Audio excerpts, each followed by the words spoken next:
Gama, Alain Brizotti, Benhur Lopes, Elias Torralbo, Eduardo Reis e muitos outros professores. Faça cursos completos de teologia, hebraico bíblico, preparação para a escola dominical. Seja um pregador mais capacitado para pregar o evangelho. Tenha acesso ilimitado a todos os cursos online por apenas R$ 49,90 mensais. Venha estudar na Academia de Pregadores. A maior escola de teologia online do Brasil. Vamos lá agora ouvir pastor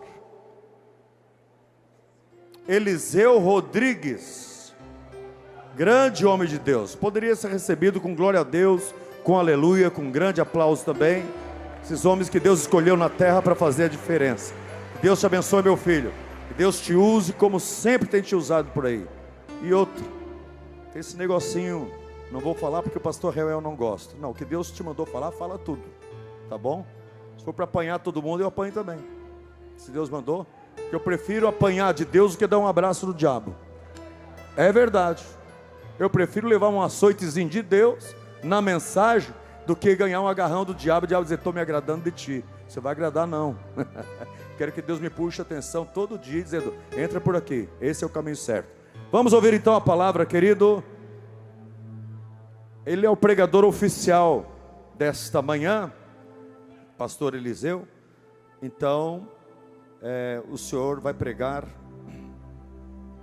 no mínimo 45 minutos.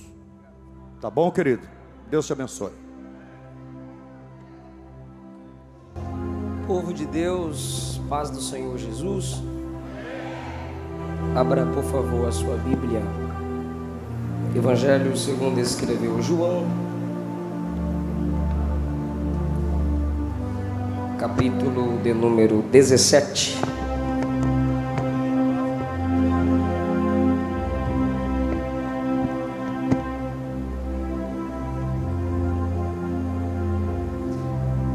Evangelho segundo escreveu João, capítulo de número 17, versículo de número 18.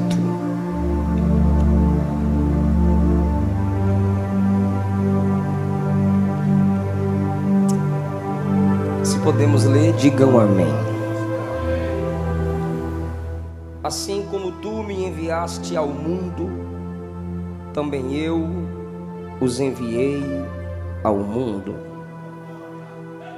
Assim como tu me enviaste ao mundo, também eu os enviei ao mundo. Assentai-vos, por favor. Minha gratidão a Deus por esta manhã. Pastor Reuel, pastora Jeane, minha gratidão, alegria no meu coração em poder servir aos Gideões por mais uma vez. Minha gratidão a Deus pela vida da minha esposa, a minha guerreira da intercessão, do jejum, dirigente do círculo de oração na igreja em que servimos ao Senhor ali em Goiânia. Eu trago um abraço, a paz do Senhor, do meu pastor, pastor Darlan, do nosso bispo, o bispo Oides, Assembleia de Deus Madureira em Goiânia. Queridos de Deus, muitos irmãos me perguntaram, os meus livros estarão disponíveis lá na saída, à minha direita. Segredos da liderança de Paulo, segredos da liderança de Josué e salmos, mensagens para o mensageiro. Estou aqui cercado de príncipes, princesas de Deus. Pastor Moisés, muito obrigado pelo seu carinho, pela sua amizade. Lembrando da Academia de Pregadores, que tem formado vidas, edificado famílias. Pastor Gilvan Rodrigues, o que pregar diante do Senhor. Eu cedo o microfone, se o Senhor quiser, e eu sento. Rodrigues também? O Senhor me permite pregar. Pastor Carvalho Júnior, mestre, que Jesus o honre sempre, continue te usando nesta terra. Pastor Divonci, prazer conhecê-lo pessoalmente. Aos amigos irei citando, enquanto estarei ministrando a palavra de Deus. Jesus está orando no capítulo 17 pelos discípulos, respectivamente pela igreja, porque através do ministério desses homens chegamos até aqui. E Cristo mostra no versículo 18 que ele foi o missionário por excelência. E eu quero pregar subordinado ao tema: Cristo, o maior missionário. Ele disse: assim como tu me enviaste, eu também os enviei ao mundo, até que cada nação, cada tribo, cada língua, cada raça, cada povo seja alcançado. A igreja não terá uma tarefa mais importante senão a obra missionária, porque dele, por ele, para ele são todas as coisas. Traz à minha mente a realidade de que Cristo é a fonte, o caminho e o alvo da missão. Porque dele, ele é a fonte da obra missionária. Por ele, ele é o caminho da obra missionária. E para ele, ele é o alvo da obra missionária. Os frutos, as obras, as almas ganhas pela obra missionária, todos eles, todas elas são direcionadas para a glória de Cristo Jesus. Nessa expressão, tu me enviaste, nós temos a encarnação de Cristo. Deus é Cristo em pele humana nos evangelhos. Enquanto Jesus aqui andava, João 14, ele afirmou: quem me vê, assim também vê o Pai. A encarnação foi o exemplo mais espetacular de identificação cultural. Estamos no congresso missionário, estamos cercados por missionários, e esses homens sofrem, esses homens e mulheres sofrem com a mudança, abandonar a família, projetos terrenais, se adaptar à cultura do lugar em que Deus os envia. E Jesus é o maior exemplo disso.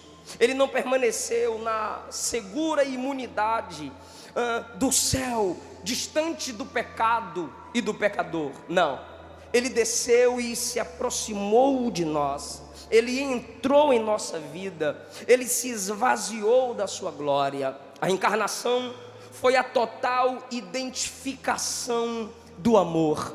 Jesus, o maior missionário, é o nosso maior exemplo. Todo crente precisa entender que ele tem um ministério. Muitos de nós falamos que não pregamos o evangelho porque não é nosso dom. Na verdade, pregar o evangelho não é questão de dom, é questão de obediência. Porque Paulo escreveu que o Senhor nos deu o ministério da reconciliação. Então Jesus disse: assim como tu me enviaste, eu os enviei. Ele está dizendo: eu sou o modelo, assim como tu me enviaste, eu os enviei. Pai, nós nos entregamos pela obra missionária. Pai, nós aqui na terra cumprimos o nosso papel. No capítulo de número 17, a partir do versículo 1, Jesus diz: Pai, glorifica o teu filho, para que também o teu filho te glorifique. Sempre que Jesus usa essa expressão enviado, sempre que Jesus usa essa expressão filho, lembra-nos a sua humildade. Mas daqui a pouco a gente chega aqui. Jesus é o nosso modelo. Efésios 5, Paulo disse: sede, pois, imitadores de Deus, como filhos amados, andar em amor, como Cristo se entregou.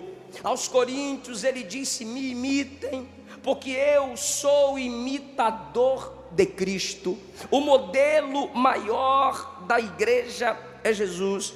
Algumas pessoas se entristecem, desviam, abrem mão de cargos e vai lá para o covil dos covardes Facebook, postar e criticar a igreja, criticar homens. E alguém já até disse: eu quero me desbatizar porque tem muita gente pecadora na igreja. Irmão, a igreja é sim problemática. Na igreja temos sim problemas. Por quê? Porque nela congregam pessoas como eu, como você. Mas apesar de seus problemas, a igreja é a única organização que representa Deus na terra. É o único organismo que pode levar o homem a Cristo. Então, ao invés de olharmos homens falhos, falíveis, fáceis de tropeçar, o nosso modelo é Jesus. Mas como olhar para Jesus sem ler Bíblia? Como olhar para Jesus sem ouvir a pregação da palavra? Mas nessa mensagem missionária eu quero trazer-lhes os exemplos do maior missionário de todos os tempos. Em primeiro lugar, Jesus tinha um evangelho urbano. Jesus não se prendeu a catedrais, Jesus não se prendia a sinagogas, Jesus não se prendia ao templo.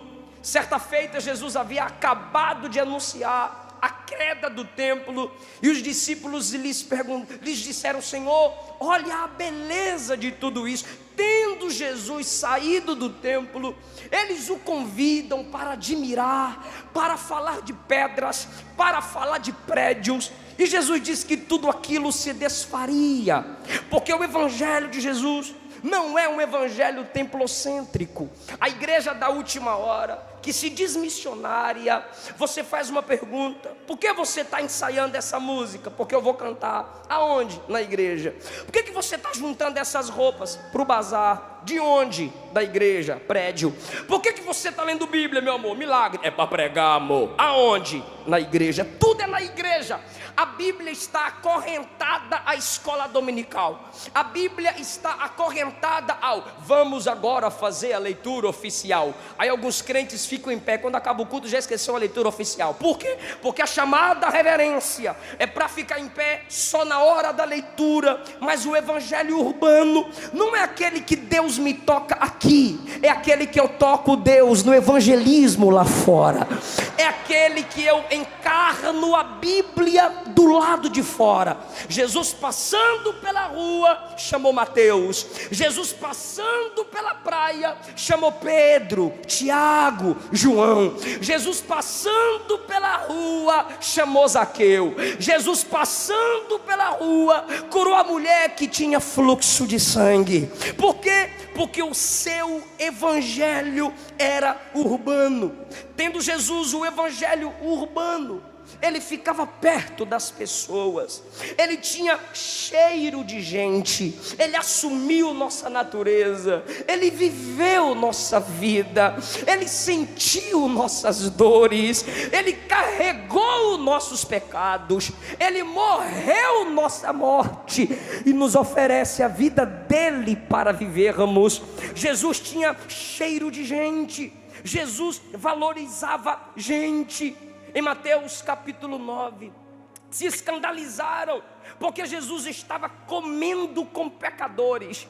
Se escandalizaram, os religiosos se assustaram, porque ao lado de Jesus tinham pessoas odiadas pela sociedade hipócrita religiosa. E de repente eles fazem uma pergunta em forma de acusação: o vosso mestre, perguntaram aos discípulos, come com pecadores? Jesus ouviu e disse: ide, aprendei, misericórdia quero e não sacrifício. Eles se sentiam doutores da lei e Jesus os ordenou que fossem estudar novamente.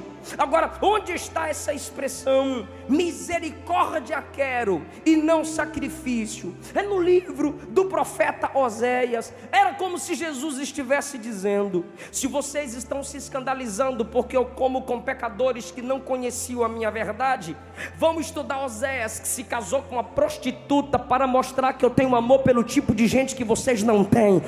Isso é escandaloso. escandaloso, se é para assustar, vão estudar Oséias. Misericórdia quero e não sacrifício. Em segundo lugar, Jesus era um missionário aprovado.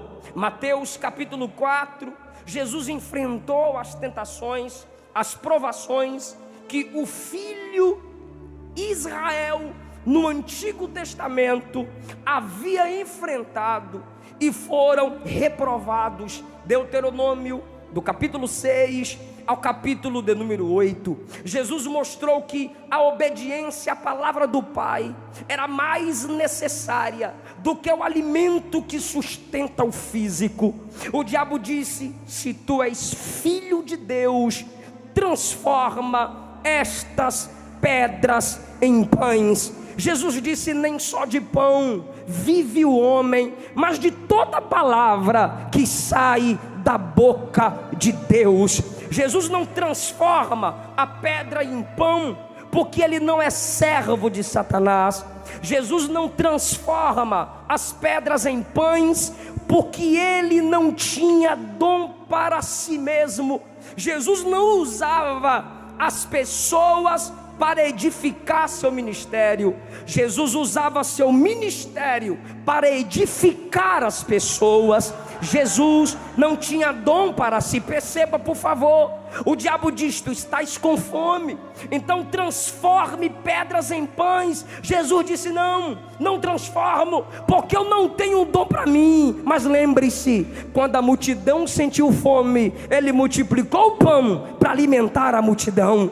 Porque missionário não tem dom para si. Quantas vezes você precisa de um abraço, você precisa ouvir uma palavra de encorajamento, você precisa ouvir uma canção, missionário, e alguém olha para você e diz: me abraça. É você que está precisando e alguém te pede um abraço. Você precisa de uma palavra e alguém precisa de uma palavra sua. Você precisa ouvir uma canção e alguém diz: canta para mim. O que é isso, pastor? É obra missionária. Ninguém tem dom para si mesmo, mas assim diz a palavra. Eu creio no contexto de Mateus 4. Assim como Deus tem te usado para abençoar alguém, Deus vai usar alguém para abençoar você, para acreditar em você, para sarar seu coração ferido pelas agruras da vida. Jesus sofre a segunda tentação. O diabo interpreta mal as escrituras.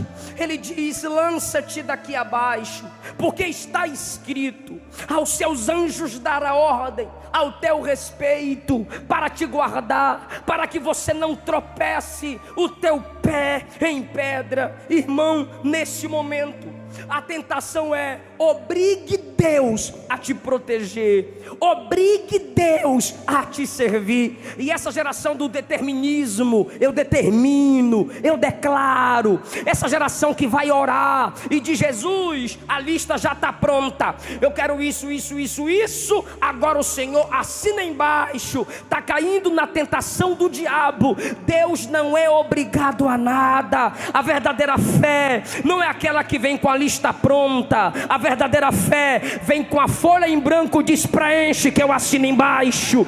Quem manda aqui é o Senhor. Eu sou servo, só tu és Senhor. Ei, Ele é obrigado a te proteger. O cuidado de Deus sobre o seu povo não nos dá o direito de tratar Deus com presunção. Tem gente que está desviando porque Deus não fez. Quem deixa de servir a Deus porque Deus não fez, apenas quer ter e nunca ser o que Deus quer que ele seja. Tem gente que abre mão de tudo porque Deus não fez. Escute o que eu vou lhe dizer e guarde essa palavra. Eu creio que Ele faz, mas Ele não precisa fazer para que eu continue crendo. Como a gente canta, se Ele faz, Ele é Deus. Se Ele não faz, Ele é Deus do mesmo jeito. Esse é o nível da segunda tentação. Obrigue Deus. A terceira tentação é um convite para alcançar poderes por atalhos, através da adoração do inimigo de Deus. a idolatria é demonstrada aqui. Mas Jesus rejeita a idolatria. Segundo Satanás, Jesus poderia escapar da cruz. Sim, Jesus poderia ganhar autoridade sobre o mundo sem enfrentar a cruz. Mas esse tipo de facilidade não combina muito com o evangelho. Algumas pessoas assumem uma palavra mentirosa para nós: pare de sofrer agora, vem para Jesus que não vai ter mais luta. É mentira. Vem para tu ver, vem para Jesus que tu vai sofrer na obra missionária. Vem para Jesus que vai ter batalhas contra a tua vida. Vem para Jesus que vai ser guerra todo dia, e a pior batalha vai ser contra você mesmo. Vem para Jesus que o inferno vai se levantar contra você. Mas com Jesus é diferente. Lá fora se sofre sem Ele. Aqui Ele atravessa o vale com a gente. Aqui Ele atravessa as dificuldades com a gente. Neste momento Ele está apresentando a Jesus o evangelho da facilidade. Evangelho é felicidade, mas não é facilidade. Nesse momento Jesus diz: dito está, adorarás ao Senhor teu Deus e só a Ele servirás. Primeiro tópico da mensagem, não esqueça, anote, memorize por favor. Jesus era um missionário do evangelho urbano. Em segundo lugar, Jesus era um missionário aprovado. Por quê? Porque passou pelo teste. Onde? No deserto. Quando? Na tentação. Só que depois que ele vence a tentação no secreto, repito, depois que ele vence a tentação no secreto, nas escondidas, no deserto, diz a Bíblia, acabando o diabo toda a tentação, Lucas 4,13, ausentou-se dele por um tempo. Jesus retornou para a Galileia no poder do Espírito, o mesmo Espírito que o levou ao deserto, agora o conduz à Galileia. Versículo 15, ele ensinava nas suas sinagogas, sendo glorificado por todos.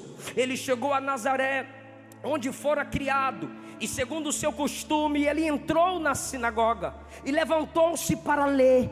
Lhe foi entregue o livro. Ali ele abriu no livro do profeta Isaías, e tendo aberto o livro, achou o lugar em que estava escrito: o Espírito do Senhor está sobre mim, porque me ungiu para pregar o evangelho aos pobres. Olha o missionário, ele me enviou para curar os de coração partido, para pregar liberdade aos cativos e restauração da vista aos cegos, e para pôr em liberdade os oprimidos, para pregar o ano aceitável do Senhor. Se liga nisso.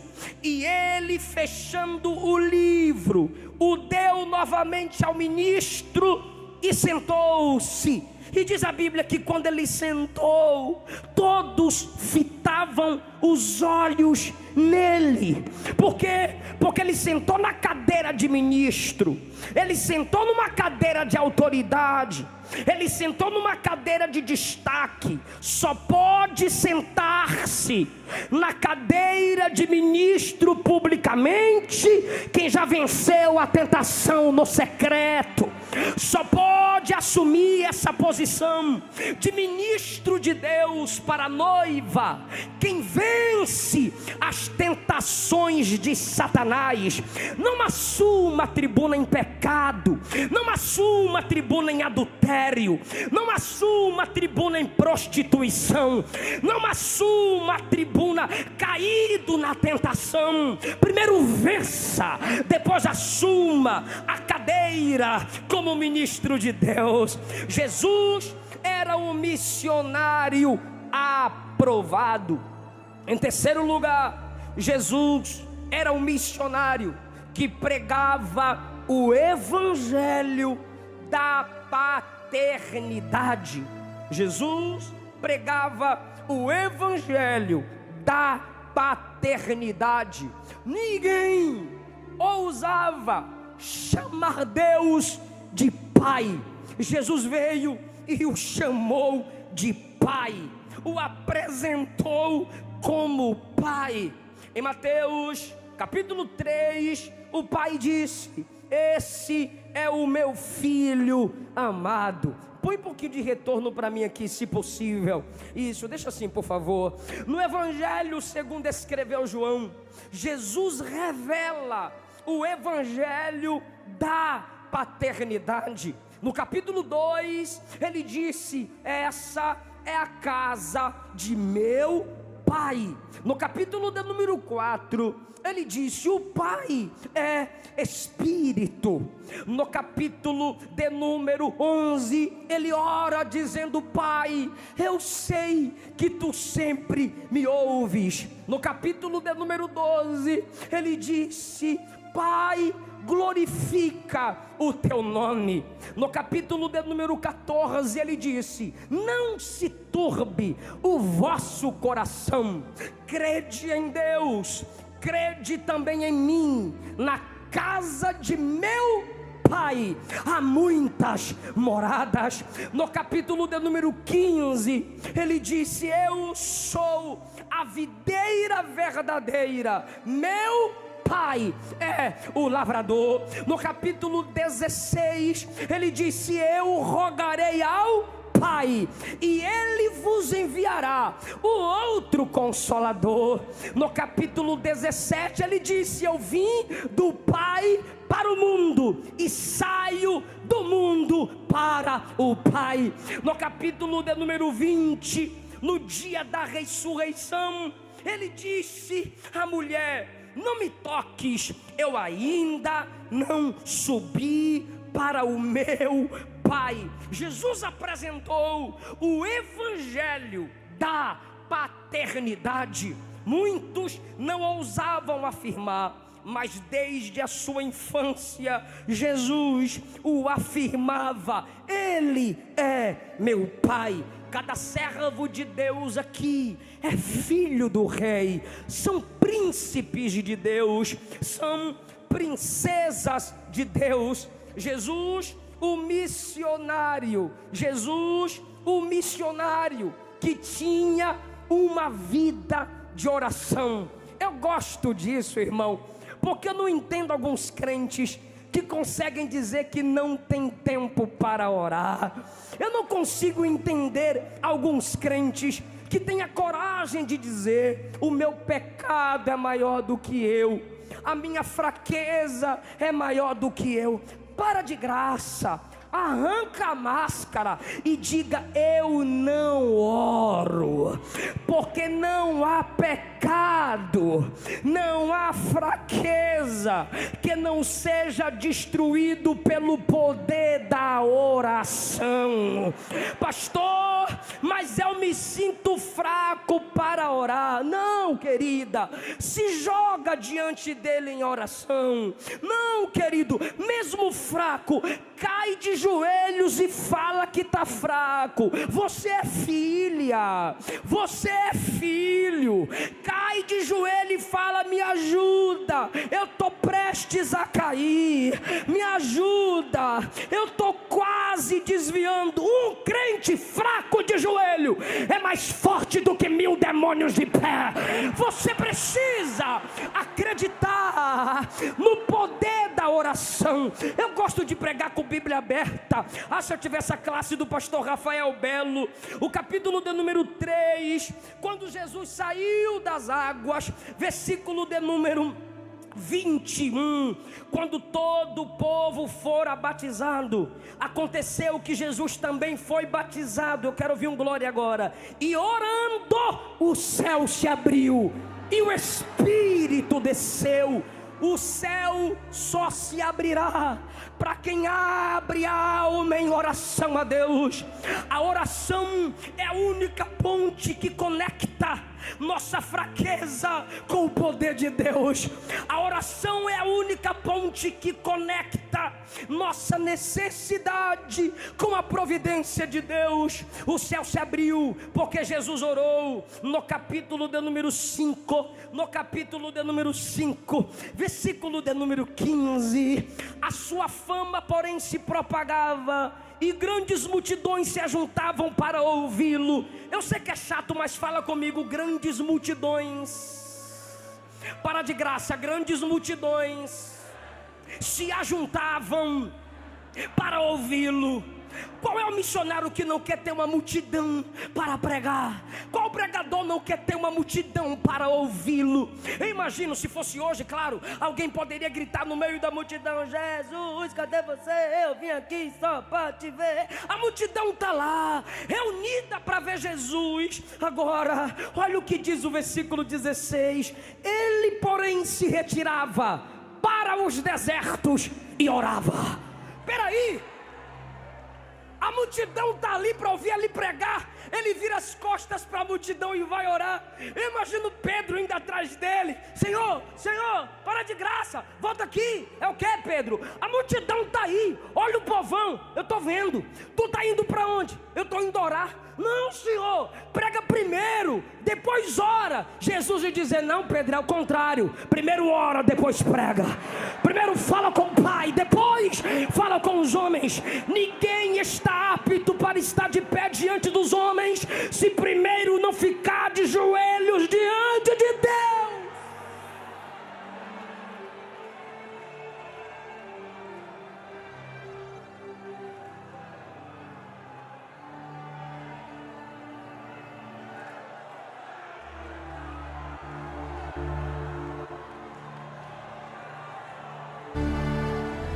Crente que não ora, você pergunta: como é que tá? Tô na prova, tô desviando, tô mudando de igreja, tô abrindo mão de tudo. Crente que ora, você pergunta: como é que tá? Tô na prova, mas a vitória tá chegando ali.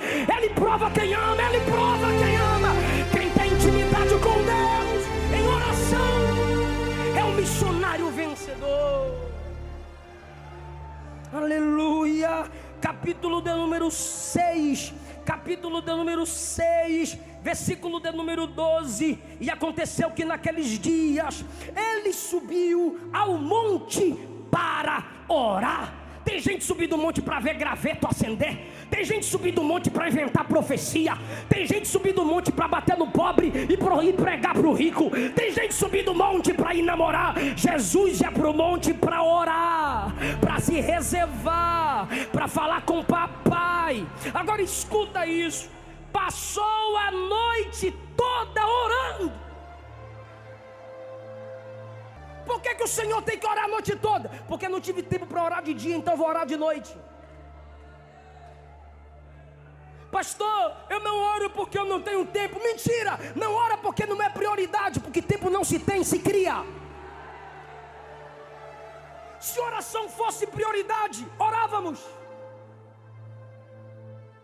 Chegamos no culto, se algumas irmãs estiverem de joelho, a gente diz: o culto não começou não, bora roubar o Wi-Fi da igreja. O culto não começou, bora fazer um lanchinho. Por quê? Porque só tem umas irmãs orando. Pastor Ronieri, essa é a fama, porque tem alguns irmãos orando. Culto não começa depois da oração. Quando o primeiro crente está de joelho, o culto já começou. Quando o primeiro crente fala com o papai. Jesus passa a noite inteira orando, porque ele era um missionário que orava. E eu só vou até o capítulo 11, hein? Porque tem muitos versículos de Jesus orando. Passou a noite inteira orando. Para quê? Versículo 13. Quando era dia, chamou assim os seus discípulos e escolheu 12 deles para ficarem mais próximo dele. Ele passa a noite orando. E quando ele desce, ele começa a chamar Pedro, Tiago, João, Filipe, André, Tomé, Tadeu, Mateus, Bartolomeu, Tiago, filho de Alfeu, Simão, Zelote e Judas. Opa! Orou a noite toda para escolher e Judas vem no pacote.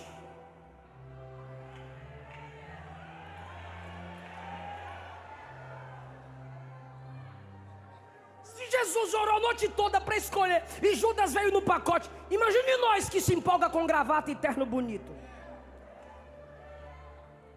Se Jesus ora a noite inteira e Judas vem no pacote, imagina a gente que se empolga com voz de pregador, com reteté e manto. Aí às vezes a gente diz assim: ora, que esse tipo de gente que não presta vai sair da sua vida. Faz o teste. Quanto mais você ora, esse tipo de gente vem. Porque quem ora tem potencial, e potencial só é revelado na necessidade para mudar a vida de alguém. Se não tiver Judas, não há como revelar quem é o traidor e quem é o traído. Agora, quem ora é diferente. É melhor ser traído do que trair.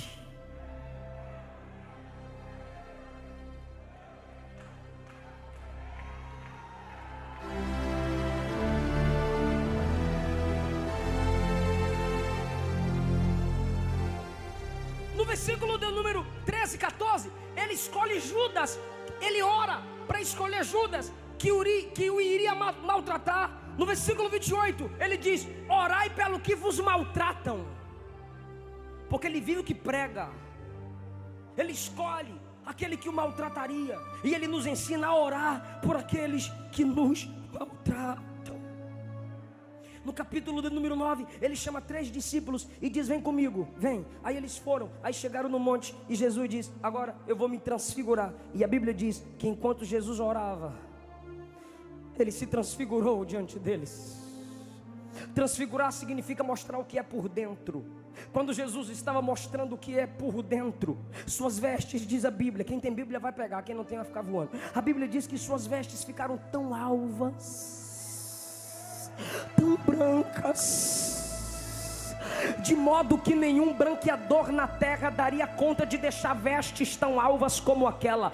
Você sempre vai me ver usar esse texto. Enquanto Jesus orava, a santidade se revelava. Por isso eu disse: ou você ora para vencer o pecado, ou você deixa de orar e o pecado vai vencer você. A santidade de Deus só vai se revelar a nós se nós levarmos uma vida de oração. Agora olha o capítulo 11. E aconteceu que estando ele orando, ele quem? O missionário modelo, o missionário exemplar. E aconteceu que estando ele em um certo lugar orando, quando acabou de orar, sabe, irmã, seu marido está orando, aí a irmã chega lá e bate na porta: amor, celular para você. Deixa o irmão orar. Sabe, maridão, a irmã está orando, aí você vai lá: amor, pega esse menino aqui. Não, espera acabar de orar. Quando acabou de orar, em um certo lugar, um dos discípulos, um só, chegou para Jesus e disse: Senhor, ensina-nos a orar. Um só percebeu a necessidade, ele deveria aprender a orar. Aleluia. Jesus também era um missionário que valorizava as crianças. Vai doer um pouquinho, mas eu vou falar. Jesus valorizava os pequeninos. Sim, chega Jairo no meio da rua: Senhor, minha filha tem 12 anos, vem comigo e põe a mão nela para que sare e viva. Jesus disse: eu vou com você. Chegou a mulher cananeia: Senhor, tem misericórdia de mim, a minha filha está oprimida. Jesus liberou a palavra, a menina foi curada. Jesus valorizava esse ato de amor de pai, de mãe por filho. Aleluia. Temos um pai prostrado por um filho, temos uma mãe prostrada pela filha. Que preço você está disposto a pagar pelos seus filhos? Aleluia. Os discípulos começaram a discutir quem seria o maior no reino de Deus. Imagina os vão dizendo: o maior será eu, porque eu deito aqui, ó, no peito dele. Aí Pedro diria: eu andei por sobre as águas, onde que tu é maior que eu, rapaz? Aí Judas dizia: eu sou o cabra da confiança, rapaz, eu sou o tesoureiro. André diria: rapaz, é eu que mais trago gente para ele aqui, vocês estão pensando o que, rapaz? Tiago disse: eu sou parente mais próximo, rapaz, nenhum de vocês aqui vai ser maior que eu, não. Quando eles estavam discutindo, chegaram para Jesus e perguntaram: Senhor, quem é o maior no reino? Quem será o maior? Quem vai sentar do seu lado? Olha o que Jesus vai dizer, presta bem atenção, porque a Bíblia você tem que ler com amor. Aí diz a Bíblia: Jesus pegou uma criança, colocou no meio deles e disse: quem não se tornar como uma criança como esta, jamais entrará no meu reino. Olha a expressão, jamais entrará. Os cabras nem tinham entrado, já estavam preocupados quem era o maior.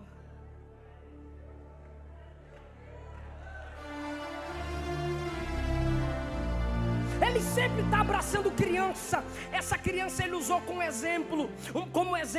Uma outra vez as mães traziam as crianças a Jesus. Aí os discípulos enxotavam. Jesus disse: deixai vir a mim os pequeninos. Jesus as abraçava e as abençoava. Jesus certa feita disse que quem se opõe como tropeço para que uma criança se achegue ao reino, para que uma criança se desenvolva no reino, Jesus disse: é melhor colocar uma grande pedra amarrada ao pescoço e se lançar no fundo do mar, porque senão eu vou te pegar. Viu rede esgoto de televisão? Viu militância gay? Não vem com essa onda de ideologia de gênero. Não vai matar nossas crianças. Não vai destruir nossas crianças. Menina é menino, menina é menina. Menino usa cueca, menina usa calcinha. Menino tem nome de homem, menina tem nome de mulher. Menino é macho, menina é fêmea.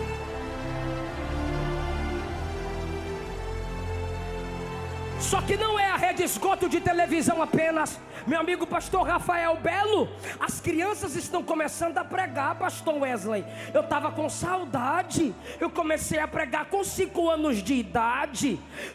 Com 29 tu quase não está me vendo aí. Imagine eu com 5 anos. Aí colocavam uma cadeira em cima da tribuna e me colocavam em cima da cadeira que estava em cima da tribuna. Meu pai toda noite que a gente ia dormir, ele gritava versículos da cama dele e a gente tinha que recitar na nossa cama. Ele perguntava Salmo 23, a gente recitava de lá. Ele perguntava Mateus 3, a gente recitava de lá. Abraão, Isaac e quem? A gente gritava Jacó. Aí essa geração acostumada de dar iPhone para seus filhos, de viciar seus filhos em videogame, essa geração de pais acostumados em contar historinha de príncipe, princesa e dragão para seus filhos, quando vê criança pregando, quer ir para o Facebook criticar a criança que prega, quer ir para o Instagram criticar a criança que prega. Lugar de menina na escola, lugar de menina é brincando, não é no púlpito. Pelo amor de Deus, eu sei que criança tem que brincar, mas você quer anular o propósito de Deus para as nossas crianças. Se é para proibir os meninos de pregar, tira da Bíblia ele conversando com Samuel a noite inteira, tira da Bíblia a menina da casa de Naamã, tira da Bíblia Rode orando pela libertação de Pedro, tira da Bíblia o menino com 5 pães e 2 peixinhos, tira da Bíblia as crianças gritando Hosana, Hosana nas alturas, tira da Bíblia Joel 2:28, e acontecerá que nos últimos dias derramarei do meu espírito sobre toda a carne, vossos filhos e vossas filhas profetizarão. Lava a boca para falar mal das crianças que Deus levanta. Ele usa quem quiser, na hora que quiser, do jeito que Ele quiser. Deixa a criança pregar.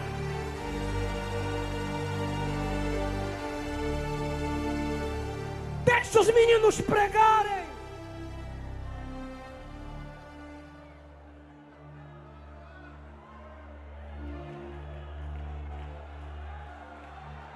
Alguém acredita que Deus levanta criança aqui nesse lugar? Alguém acredita que Deus levanta menino? Alguém acredita?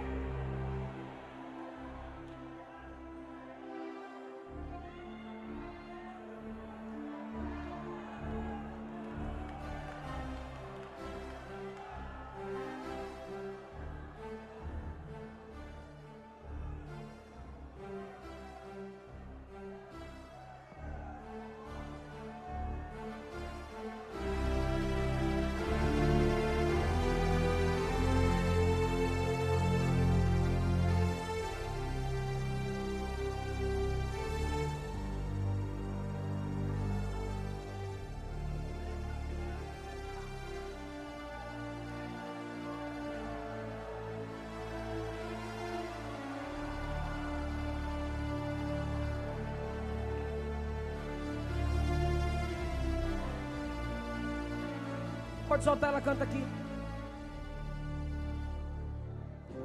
Pode ficar sentado. Pense no missionário por excelência.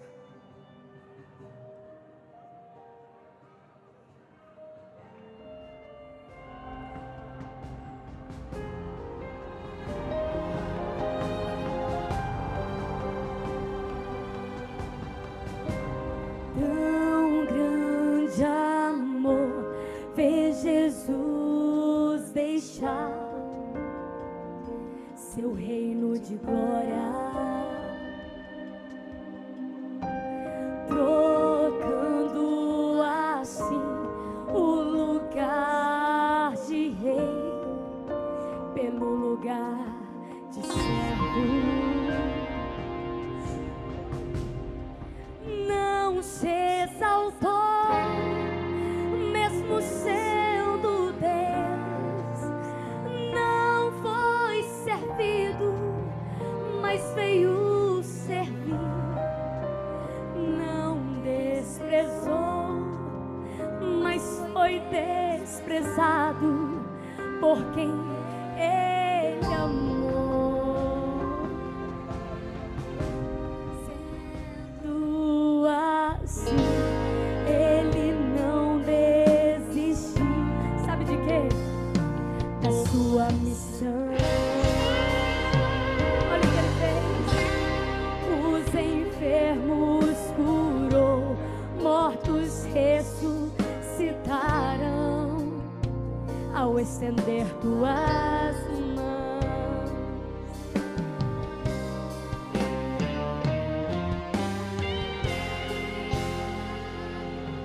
Como se fosse um ladrão, bateram e cuspiram no seu rosto.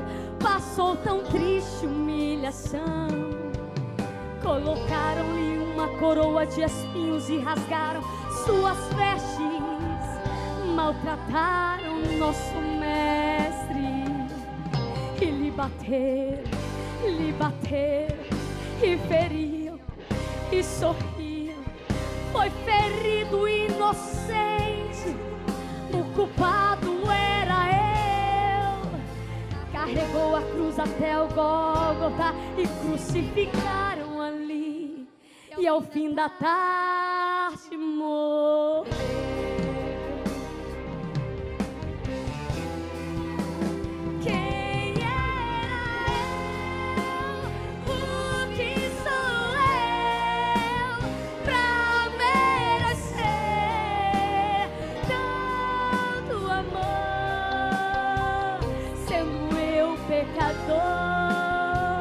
Ele sentiu por mim grande compaixão, Mas Ele completou a obra. no terceiro dia Ele ressuscitou, te salvando da morte. Jesus, nosso Salvador, nele tem uma entrada para morar no céu, para sempre com o Senhor. Quem ainda acredita nisso? Obrigado, Jesus. Obrigado, missionário por excelência. Obrigado, meu Cristo.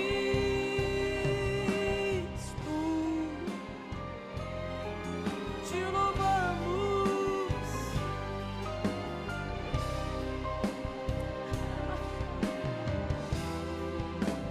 Quem era eu? O que sou eu?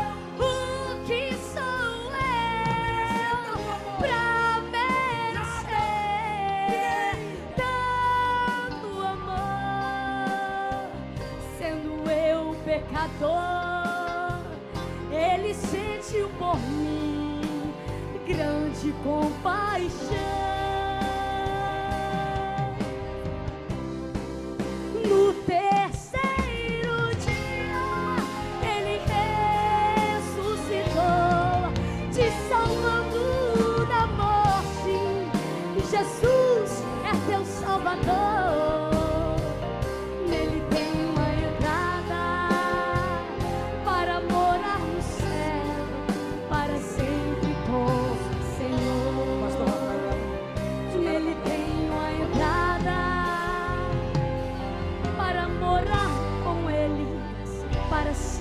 com o Senhor.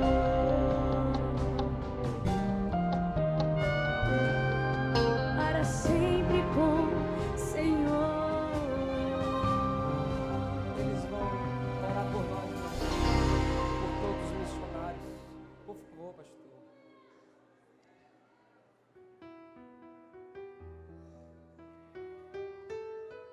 Espírito Santo.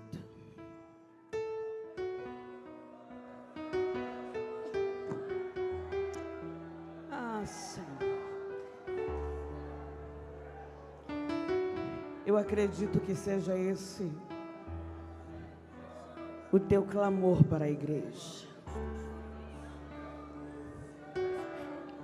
Precisamos voltar à oração.